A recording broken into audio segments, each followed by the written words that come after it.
नमस्कार बच्चों, आज हम पढ़ रहे हैं कक्षा 9वीं की शेमुशी पुस्तक से 5वां पाठ, जिसका नाम है सुक्ति मौक्तिकम। सुक्ति का अर्थ होता है अच्छे कथन और मौक्तिकम से आशय होता है मोती, अर्थात अच्छे कथन रूपी मोती इस पाठ में संग्रहित किए गए हैं, जिनके उच्चारण को हम पिछली कक्षा में सुन चुके हैं और पढ़ चुके हैं। विद्यार्थियों, ये 5वां पाठ है सुक्ति मौक्तिकम का पहला श्लोक। वृतं यत्नेन संरक्षेत् वित्तमेति च याति च अक्षिणो वित्ततः क्षिणो वित्तस्तु हतो हतः। अन्वय: वृतं यत्नेन संरक्षेत् वित्तम एति च याति च वित्ततः क्षीणः अक्षीणः भवति वित्ततः क्षीणः तु हतः हतः। इसका अर्थ समझाते हैं। वृत्तम का अर्थ है आचरण यानी चरित्र को। यत्नेन प्रयत्न पूर्वक संरक्षित रक्षा करनी चाहिए, यानी चरित्र की प्रयत्न पूर्वक रक्षा करनी चाहिए। वित्तम धन, एति च आता है और याति च चला जाता है। वित्ततः धन से, क्षीणः कमजोर अर्थात कम, अक्षीणः यानी कमजोर नहीं, भवति होता है। वित्ततः चरित्र से क्षीणः कमजोर व्यक्ति हतः हतः नष्ट हो जाता है, यानी विनाश हो जाता है। अब इसका अर्थ देखिए। अब अर्थ देखते हैं। हमें अपने आचरण यानी चरित्र की प्रयत्न पूर्वक रक्षा करनी चाहिए, क्योंकि धन तो आता है और चला जाता है। धन के नष्ट हो जाने पर मनुष्य नष्ट नहीं होता, परंतु चरित्र या आचरण के नष्ट हो जाने पर मनुष्य भी नष्ट हो जाता है। सेकेंड श्लोक, दूसरा श्लोक है बच्चों। श्रूयताम धर्म सर्वस्वम श्रुत्वा चैव अवधार्यताम आत्मनः प्रतिकूलानि परेषां न समाचरेत्।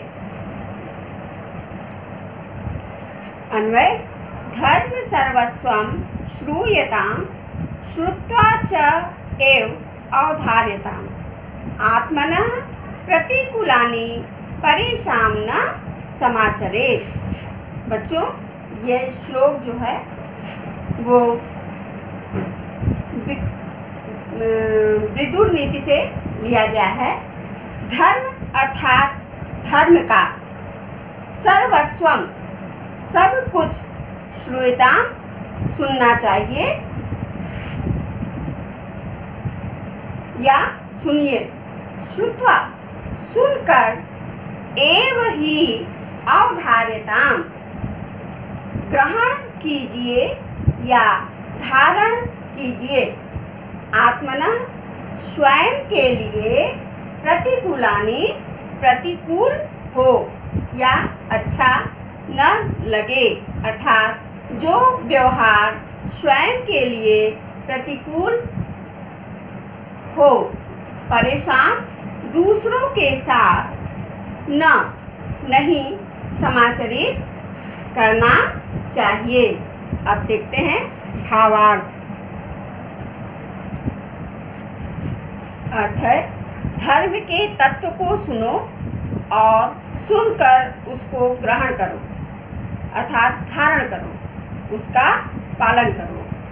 अपने लिए प्रतिकूल व्यवहार का आचरण दूसरों के प्रति कभी नहीं करना चाहिए। अर्थात जो व्यवहार आपको अपने लिए पसंद नहीं है वैसा आचरण दूसरों के साथ नहीं करना चाहिए। तीसरा श्लोक। प्रियवाक्य प्रदानेन सर्वे तुष्यन्ति जन्तवः तस्मात् तदेव वक्तव्यम् वचने का दरिद्रता। अन्वय। सर्वे जन्तवः प्रियवाक्य प्रदानेन तुष्यन्ति तस्मात् तत् एव वक्तव्यम् वचने का दरिद्रता। अर्थात सभी जन्तवः प्राणी प्रिय वाक्य मधुर वचनों प्रदान करने से तुष्यन्ति संतुष्ट होते हैं। सभी प्राणी प्रिय या मधुर वचनों से संतुष्ट होते हैं या प्रसन्न होते हैं।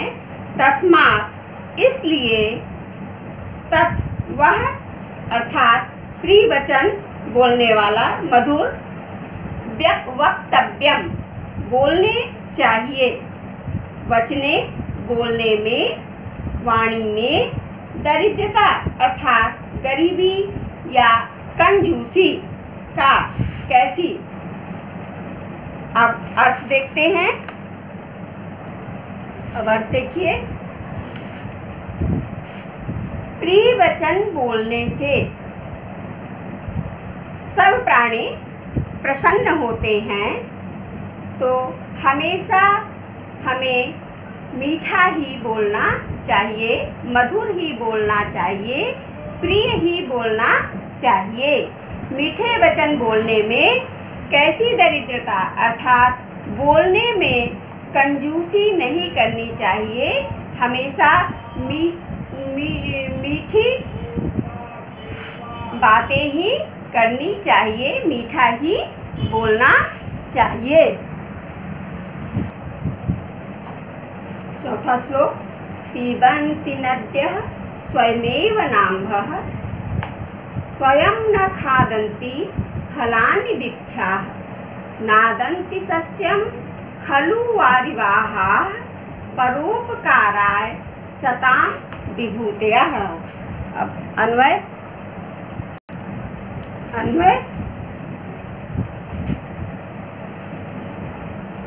नद्यः स्वयं एव अम्भः न पिबन्ति वृक्षाः स्वयं फलानि न खादन्ति वारिवाः खलु सस्यं न अदन्ति सतां विभूतयः परोपकाराय एव भवन्ति। नद्यः यानी नदियाँ स्वयं एव अर्थात स्वयं एव अपना ही, अम्भः अर्थात जल न पिबन्ति नहीं पीती। नद्यः स्वयं एव अम्भः न पिबन्ति नदियाँ स्वयं अपना जल नहीं पीती हैं। वृक्षाः स्वयं फलानि न खादन्ति वृक्ष स्वयं अपने फलों को नहीं खाते। वारिवाः अर्थात जल को ले जाने वाले बादल, यानी जिसे हम बादल कहते हैं, जल बादल ले जाता है, तो जल को ले जाने वाले बादल खलु सस्यम स्वयं के द्वारा उगाए गए अनाज को न अदंती नहीं खाते। सताम विभूतयः सताम अर्थात सज्जनों की, विभूतयः अर्थात समृद्धि या संपत्ति, परोपकाराय एव भवन्ति परोपकार के लिए ही होती है। अब भावार्थ अर्थ देखते हैं। अर्थ। नदियाँ अपना पानी स्वयं नहीं पीती, पेड़ अपने फल स्वयं नहीं खाते, निश्चित रूप से बादल अपने उगाए हुए अनाज को नहीं खाते। इसी प्रकार सज्जनों यानी श्रेष्ठ लोगों की धन संपत्ति दूसरों के लिए ही होती है।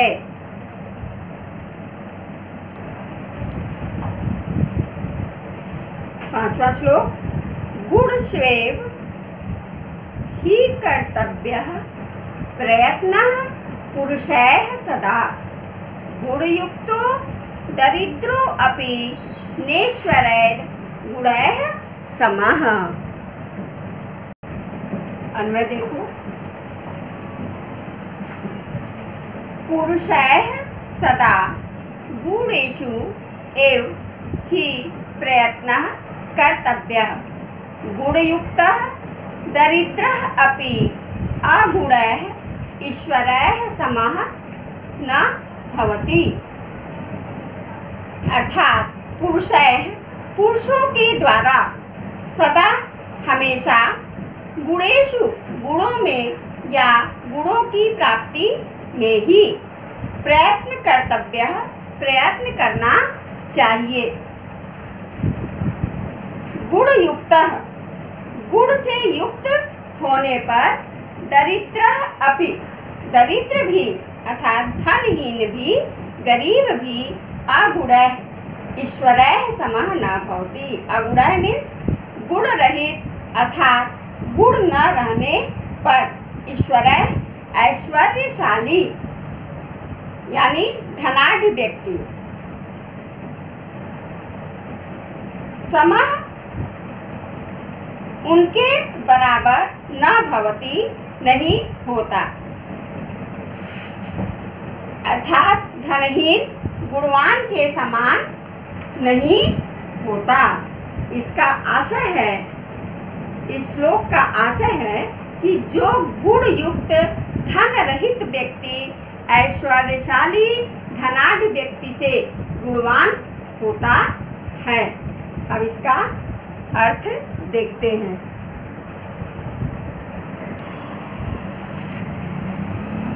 अर्थ है इसका, मनुष्य को सदा गुणों को ही प्राप्त करने का प्रयत्न करना चाहिए। गुणवान व्यक्ति गरीब होता हुआ भी ऐश्वर्यशाली गुणहीन के समान नहीं हो सकता, अर्थात वह उससे कहीं अधिक श्रेष्ठ होता है। अब सातवां श्लोक, छठा श्लोक, आरंभ गुरुवी छैडी क्रमेण लघ्वी पुरा विद्धिमती च पश्चात् दिनस्य पूर्वार्ध परार्ध भिन्ना छायेव मैत्री खल सज्जना नाम। अब अन्वय आरंभ गुरुवी भवति क्रमेण छैडी भवति पुरा लघ्वी भवति दिनस्य पूर्वार्ध परार्ध छाया इव खल सज्जनानां मैत्री भिन्ना भवति। अर्थात इस श्लोक में यह श्लोक नीति शतकम से लिया गया है। इस श्लोक में दुर्जन अर्थात दुष्ट और सज्जन के विषय में बताया गया है। आरंभ गुरुवी अर्थात गुरुवी का अर्थ होगा बड़ी या लंबी। आरंभ गुरुवी आरंभ में लंबी होती है, क्रमेण छैडी और क्रम से क्षय होती है अर्थात कम होती है। पूरा लघ्वी पूर्व में यानी पहले यानी शुरू में छोटी होती है, पश्चात च वृद्धिमती और बाद में बढ़ने वाली होती है। दिनस्य पूर्वार्ध दिन में पूर्वान परार्ध भिन्ना और अपराह्न में अपराह्न मध्याह्न काल में छाया इव छाया की तरह खल सज्जना नाम मैत्री भिन्ना सज्जनों की मित्रता होती है। अर्थात सज्जन लोगों की मित्रता दिन के अपराह्न की छाया के समान शुरू में छोटी, धीरे धीरे बढ़ने वाली होती है। दुष्टों की मित्रता दिन के पूर्वार्ध की छाया के समान शुरू में अधिक और क्रमशः क्षीण होने वाली होती है। अब अर्थ देखते हैं। अर्थ आरंभ में बड़ी, फिर धीरे धीरे कम होने वाली, पहले छोटी, फिर धीरे धीरे बढ़ने वाली पूर्वांग तथा अपराह्न काल की छाया की तरह दुष्टों और सज्जनों की मित्रता भी अलग अलग होती है।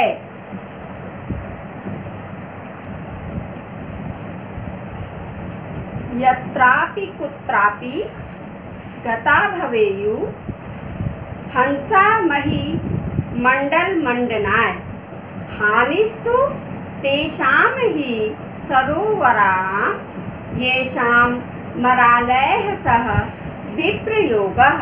अब अन्वय। यत्रापि कुत्रापि गता भवेयु हंसा मही मंडल मंडनाय हानिस्तु तेषां हि सरोवराणां येषां मरालयः सह विप्रयोगः। अन्वय देखिए।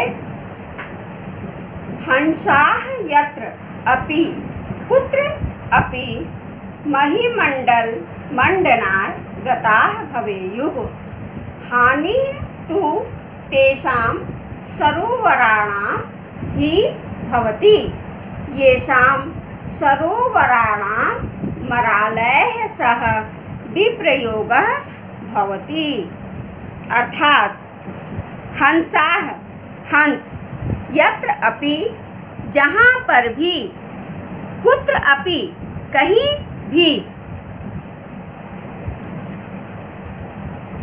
मही मंडल मंडनाय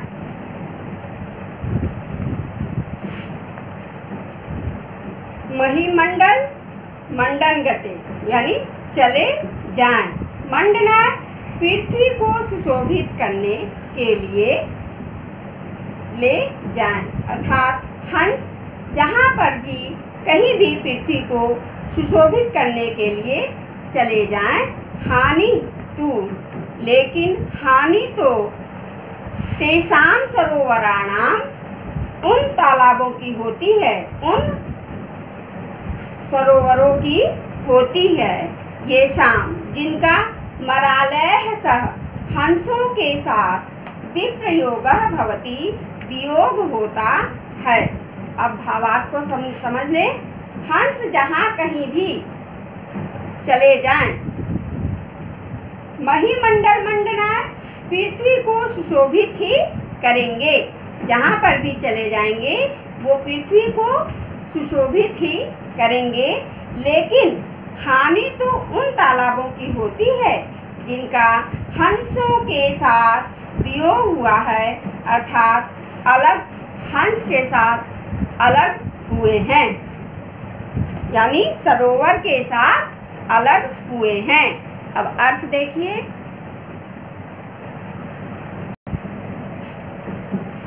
अब 7वें श्लोक का अर्थ है, पृथ्वी को सुशोभित करने वाले हंस। पृथ्वी को सुशोभित करने वाले हंस भूमंडल में यानी इस पृथ्वी पर जहाँ कहीं सर्वत्र यानी सभी जगह भी प्रवेश करने में समर्थ है। यानी हंस जो है कहीं भी प्रवेश कर सकता है, उसकी कोई हानि नहीं होती है। लेकिन हानि तो उन सरोवरों की ही है जिनका हंसों से वियोग होता है। यानी हंसों से, हंस जो है सरोवर से अलग हो जाते हैं तो वियोग होता है।